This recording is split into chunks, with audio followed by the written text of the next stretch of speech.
শুভ সকাল বন্ধুরা, আশা করি সবাই ভালো আছো যে যেখানে আছো। আজকে সকাল 5:30 থেকেই সংসারের সব কাজ শুরু করে দিয়েছি। আর প্রথমে সয়াবিনগুলো ভেজে নিচ্ছি। আজকে সয়াবিনের তরকারি হবে। সয়াবিনটা সিদ্ধ করে রেখেছিলাম, তা সিদ্ধ করার পরে জলটা চিপে নিয়ে সয়াবিনের মধ্যে একটু নুন হলুদ দিয়ে সয়াবিনটাকে ভেজে নিচ্ছি।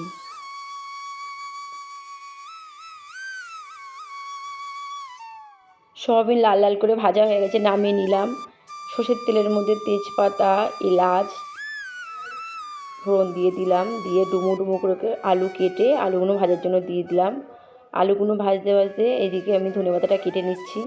আজকে আর সয়াবিনের আলু সিদ্ধ করিনি, আজকে ছোটো ছোটো করে কেটে এবার ভেজে নিচ্ছি।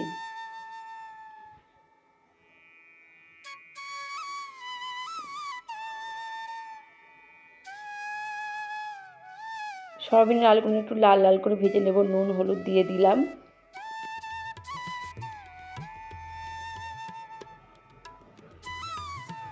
পেঁয়াজ দিয়ে দিচ্ছি, পেঁয়াজ কাঁচা লঙ্কা। এবার আবার একটু পেঁয়াজ কাঁচা লঙ্কা ভেজে নেব।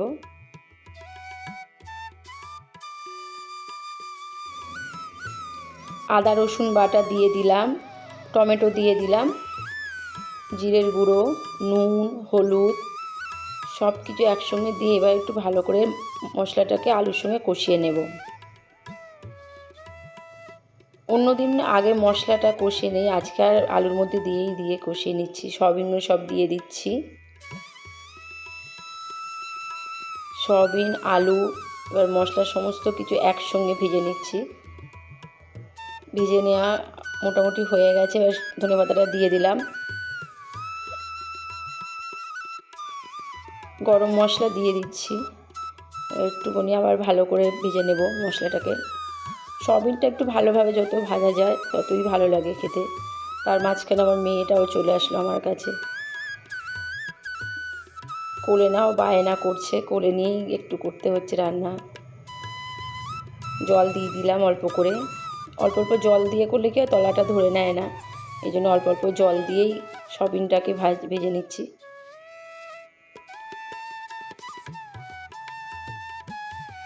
ঠান্ডা ভালোই পড়ে গেছে, সকালের দিকটা ভালোই ঠান্ডা লাগে।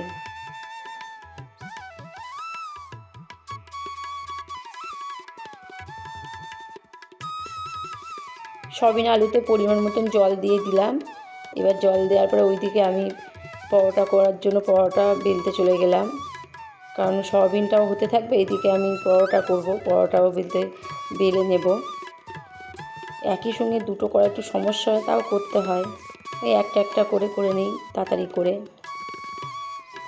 আজকে আর কোনো ভাত করব না, প্রতিদিন ভাতই করি, আজকে একটু বেলার দিকে বাড়ি এসে ভাত করব। এখন ওই পরোটা করে নিচ্ছি, পরোটা সয়াবিনের তরকারি। মোটামুটি সকালবেলাটা তো শীতকাল আসা মানে রুটি, পরোটা, লুচি এবার করতে হবে। গরমকালে করা হয়, গরমকালে করি শুধু রাতেরবেলাই করি, রুটি করি, পরোটা করি, যাই করি। এবার শীত পড়েছে, প্রায় দিন ওদের বায়না যে পরোটা করে দাও, লুচি করে দাও, রুটি করে দাও। তিনবেলা আর ভাত খেতে ভালো লাগে না। এগুলো একটু করতে সময় লাগে। ভাত কি হয়, ভাত বসিয়ে দিলাম, অন্য একটা তরকারি করলাম, তাড়াতাড়ি হয়ে যায়। আর এই সব রুটি পরোটা করতে গেলে একটু টাইম লাগে, অনেকটাই টাইম লাগে।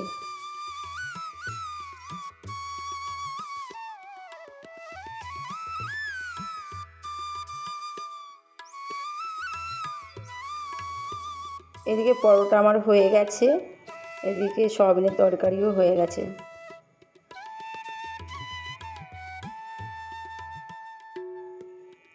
আজকে একটু জামা কাপড় কাচাকুচি করলাম, অনেকটাই জামা কাপড় আজ জমা হয়েছিল, 2-3 দিন কাচাকুচি করা হয়নি। ছোটো মেয়েটা রেগুলারলি অল্প অল্প করে কেচে দিতাম, কিন্তু আমাদের বা বড়োদের যেগুলো সেগুলো করাই হচ্ছিল না। তো আজকে ভাবলাম খানিকটা করে নেই, একটা কেচেই নিয়েছি। আগে তো রেগুলারই কাচতে হতো, এখন আর টাইম পাই না, রেগুলার কাচা হয় না, জমিয়ে রাখা হয়। এবার যেদিন সময় পাই সেদিনকে একটু কাচাকুচি করা হয়ে যায়। সকালবেলা ঠান্ডা জলে হাত দেওয়া মানে খুব কষ্ট। মোটামুটি সব কাজই হয়ে গেছে। এইদিকে এবার রান্নাঘরে যত বাসন আছে সব বাসনগুলো পরিষ্কার করে মেজে নিচ্ছি। বাসন মাজা হয়ে গেলে, রান্নাঘর পরিষ্কার করা হয়ে গেলে মোটামুটি অনেকটাই কাজ আমার শেষ হয়ে যাবে। আর টুকটাক যা গোছানো থাকে বা অন্য কোনো যে সবগুলো কাজ থাকে, ওই রান্নার ফাঁকে ফাঁকে একটু গিয়ে করে আসি, বা অন্য সময় করি, বা রাতে করি, এইভাবেই করি। সবাই যেমন একটু গুছিয়ে কাজ করে, আমি একটু এলোমেলো করে কাজ করি, মানে একটা কাজ করতে করতে আরেকটা কাজ করি, আরেকটা কাজ করতে করতে আরেকটা, এইভাবেই করি। আর এইভাবেই আমাকে করতে হয়।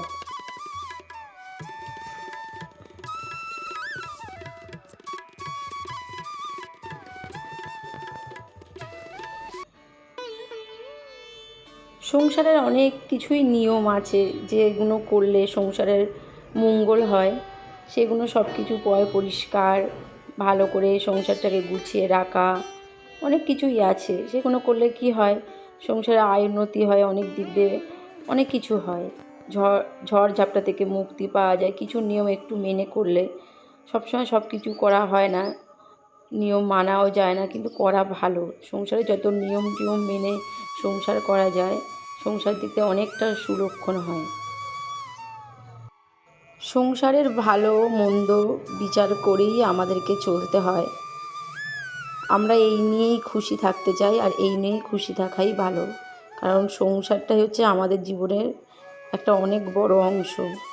সংসারের সমস্ত কিছু ভালো থাকা মানে আমরাও ভালো থাকা। তাই সংসারকে ভালোবেসে সংসারের কাজ করলে সংসারের মঙ্গলই হয়। সংসারটাকে অবহেলা করলেই, যখনই সংসারটাকে অবহেলা করা হবে তখনই সংসারের অনেক কিছু সমস্যা এসে যায়। তাই সংসারটাকে একটু ভালোবেসে রেখে কাজ করাই ভালো। নিজের সংসার যত গুছিয়ে করা যায়, যত মন দিয়ে করা যায়, তত ভালো। কষ্ট তো হয়, শরীরে সবারই কষ্ট হয়, কিন্তু সেই কষ্টটাকে সংসারের দিক দিয়ে তাকিয়ে ভুলে যেতে হয়।